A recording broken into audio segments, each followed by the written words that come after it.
दूसरे बुरे हो जाएं, होते रहें, आपको अपनी अच्छाई में कायम रहना है, क्योंकि आपने हार नहीं माननी। जब तक आप हैं स्वर्ग में रहो और स्वर्ग बनाए रखो, उधर की तरफ मत देखना जिधर नरक वाले बैठे हुए हैं। कुछ नरक जैसे लोग जिनका काम झगड़ा करना था, उनको एक जगह रख दिया गया, और जो भले लोग थे उनको भी एक जगह रख दिया गया, तो बीच में एक दीवार थी। अब जो झगड़े वाले थे वो तो अपने यहां खूब ऐसा गर्मी वाला वातावरण बना के बैठे हुए हैं। रोज कोर्ट कचहरी में जाने वाले लोग, रोज किसी न किसी के साथ लड़ाई करके खून खराबा करने वाले लोग, तो ऐसे एक जगह रह रहे हैं। और दूसरी तरफ वो लोग हैं जो बहुत भले प्रेम वाले लोग, तो उन्होंने अपने हॉल में एसी लगाया, पूरा एयर कंडीशन बना दिया। बराबर वालों ने दीवार में छेद कर दिया कि एसी ये लगाएंगे, हवा इनकी चल के हमारे यहां आएगी।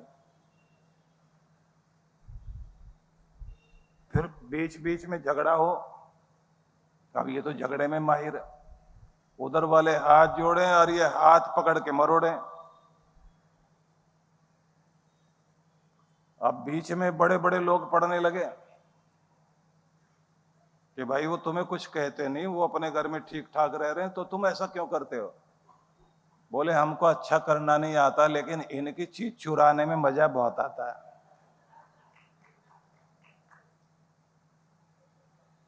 तो ऐसे जो लोग होते हैं जगह जगह मिलेंगे, क्योंकि उस कहानी में आगे एक बात और जाती है। अब वो मैं बोलना नहीं चाहता, क्योंकि उन्होंने आगे कहा कि भाई हम कोर्ट कचहरी में जाएंगे, जो देवता टाइप के लोग थे। तो उन्होंने आगे क्या कहा कि कोर्ट कचहरी में जितने बैठे हैं वो सारे हमारे ही लोग हैं, मुकदमा जीत नहीं सकते। और वो आगे और क्या क्या बोला था वो नहीं बोल रहा हूं मैं। जितने भी बुरे लोग होंगे धरती को नरक बनाने में अपनी पूरी ताकत लगाएंगे,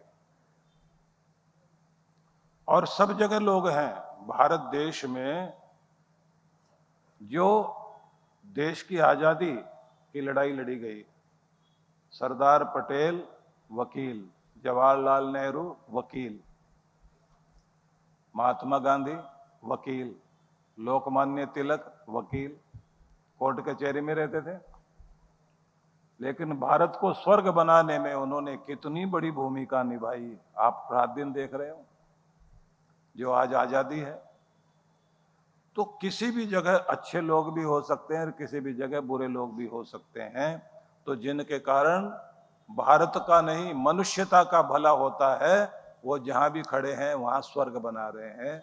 और जो लोग दूसरे हैं वो मंदिर में बैठ करके भी झगड़ा कर लेंगे। इसलिए निवेदन करना चाहता हूं सभी को कि आपकी जिंदगी के सारे फूल खिलने चाहिए और अपने सोर्स से जुड़ के जीवन जीना चाहिए। सोर्स है भगवान। तो भगवान क्या कहते हैं? मैं ही बल हूं, बलम बलवताम चाहम। बलियों का बल मैं हूं, धनियों का धन मैं हूं, अनाथों का नाथ मैं हूं, रक्षा करने वालों की रक्षा करने वाला रक्षक भी मैं हूं। और जो दुनिया में आनंद फैला रहे हैं उनको आनंद देने वाला भी कोई और नहीं, मैं ही हूं। इसलिए तुम अपने सोर्स से जुड़े रहो।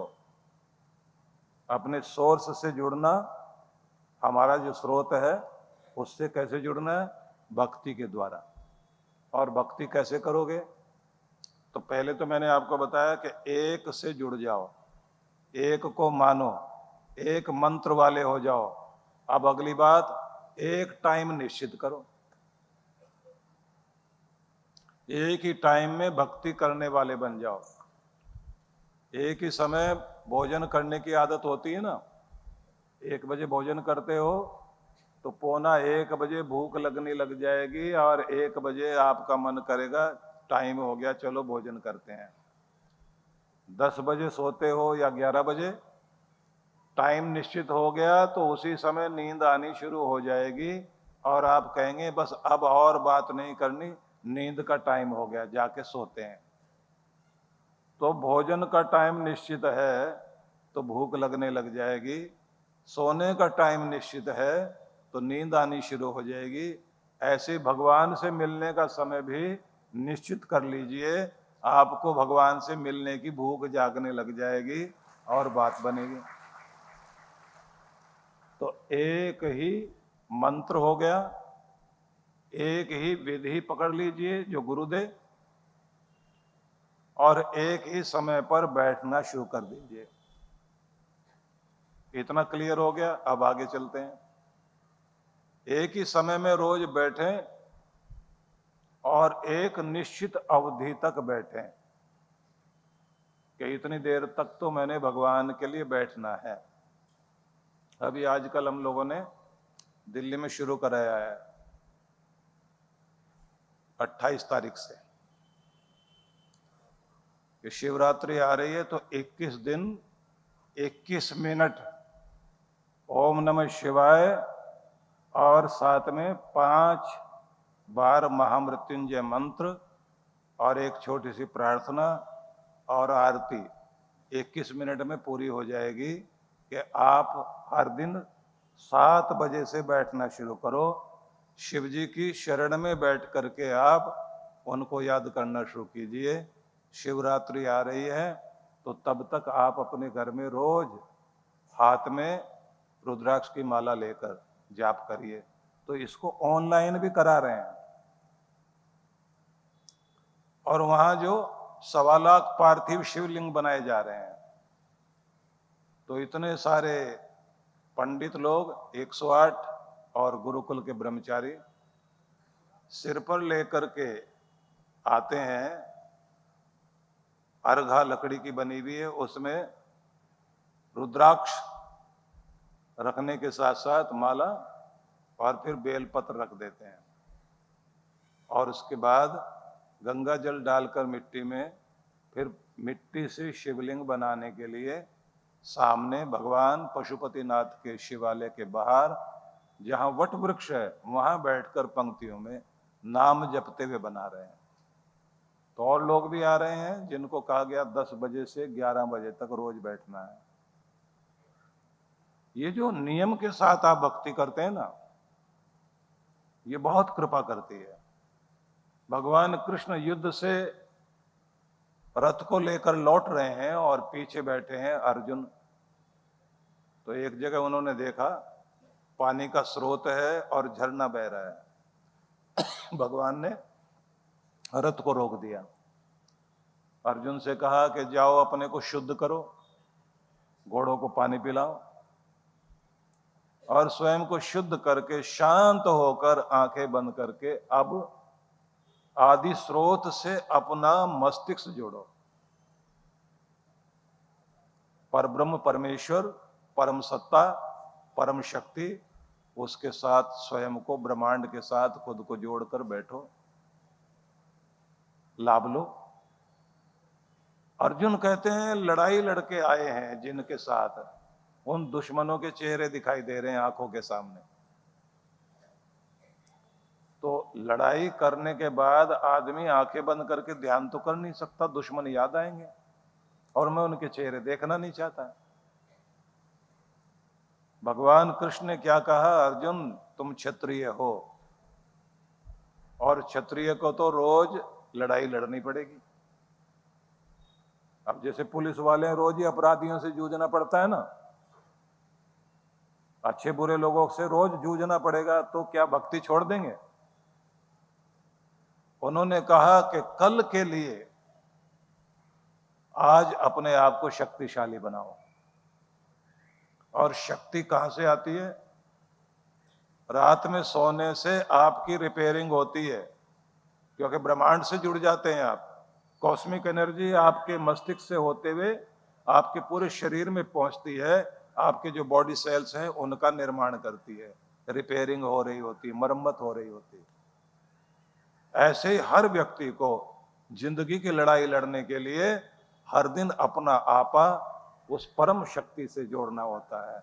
और जब जोड़ के रखोगे तो आज से बेहतर कल का दिन होगा, और कल से बेहतर उससे अगला दिन होगा। इसलिए हर दिन अपने आप को भगवान से जोड़ना सीखो। उन्होंने कहा लड़ाई तो रोज रहेगी, लेकिन अर्जुन अपने मस्तिष्क को करो शांत और अपने भीतर अपनी शक्ति को लेकर आओ। और जीतने के लिए सिर्फ शरीर की ताकत ही काम नहीं करती।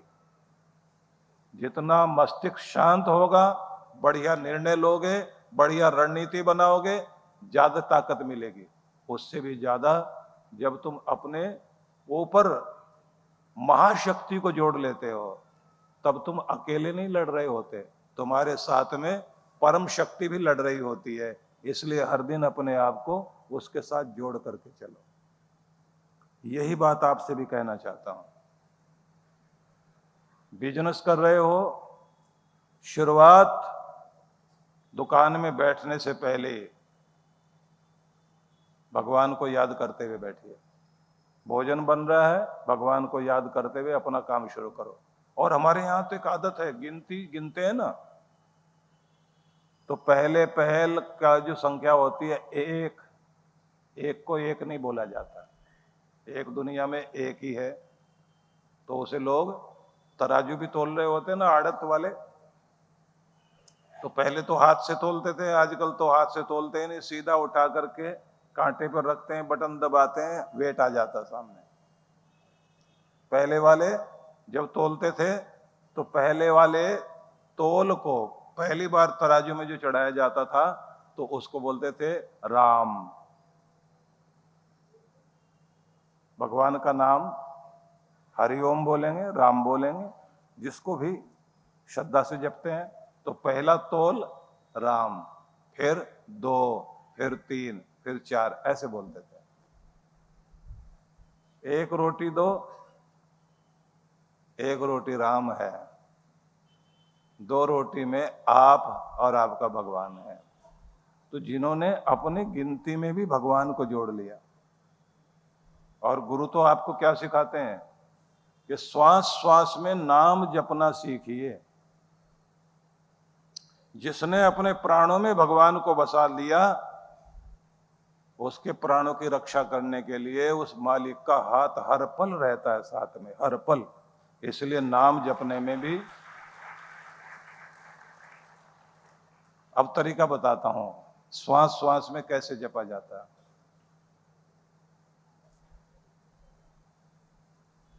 आप लोग प्राणायाम करने वाले कितने लोग हैं, जरा हाथ खड़ा करके बताएं। थोड़े से हैं। अच्छा, अनुलोम विलोम प्राणायाम के बारे में कितने लोग जानते हैं? काफी सारे जानते हैं। अब फिर से सुन लीजिए, मैं बता देता हूं। अपना लेफ्ट नोस्टल, बायां नथुना अपनी बीच की 2 उंगलियों से बंद करिए, ठीक है ना। और राइट से श्वास अंदर लो, गहरा श्वास। और कितना लेना होता है? फेफड़े ऊपर से लेकर नीचे तक पूरे भर जाएं, नाभि तक श्वास लें, लंबा गहरा श्वास लीजिए। श्वास भर लिया। अब राइट वाला नोस्टल बंद करिए और लेफ्ट साइड से धीरे धीरे श्वास छोड़िए।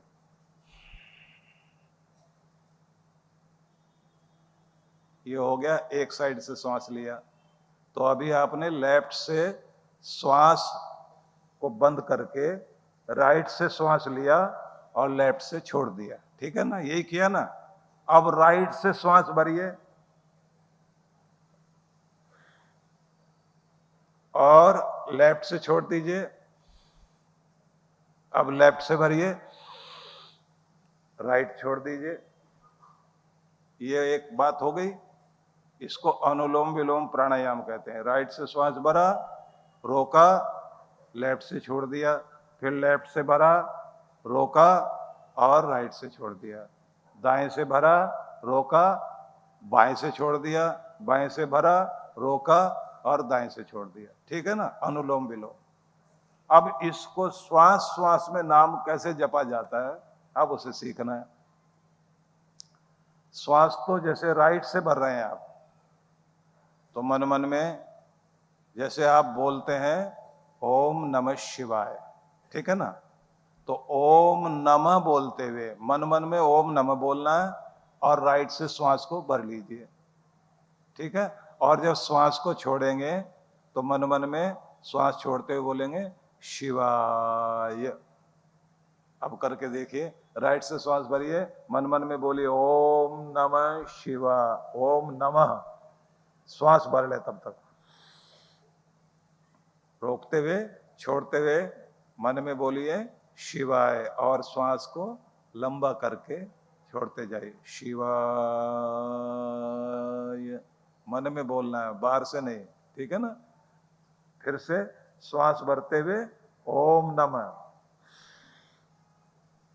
छोड़ते समय शिवाय। ठीक है, अब दूसरी साइड से श्वास भरेंगे और भरते हुए क्या बोलेंगे ओम नमः,